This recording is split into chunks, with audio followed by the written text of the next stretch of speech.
Okay, this is how I do some of my adjustable rings. So this is low dome wire from Rio, size number 5. I put the item number on the screen. And I already have flux on this. I'm gonna put it in there. It's already shaped from my ring mandrel. I wiped off some of the excess flux because it kind of went everywhere. My third hand pinches it, and then I'm gonna heat it up. I ideally should have done it from the other way because I kind of bent some of my stuff. That's fine, you see it? But it's okay. It's shaped back fine. So here it is after I got it out of the water. Check it on my finger. Make sure it still looks good. Put it back on my ring mandrel.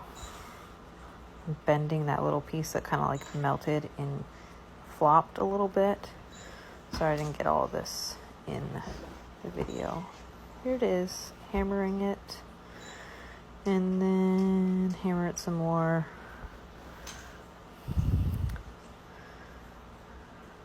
Looks pretty good. Put it back on my finger, and then I'm gonna stick it in a pickle after this.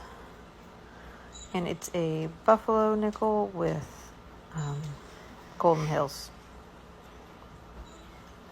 I didn't realize how long I took on this. It was a while. Anyways, here's a new band because I'm doing another ring. I'm gonna hammer it out. I tried to film more of this process.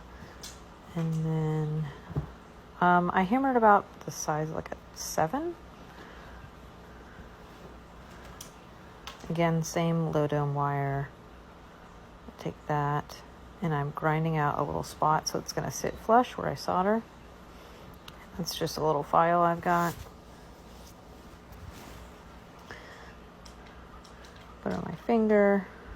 Make sure it lines up pretty good. I don't trust myself to just blind do it. And then I did bend it up out of the way like the other one because I didn't want to accidentally solder that down.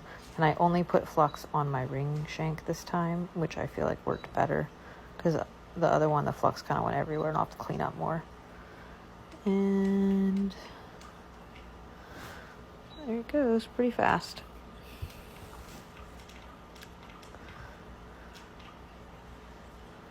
Fits on my finger pretty good. Also a buffalo nickel with some little turquoise pieces. I'm gonna go in there.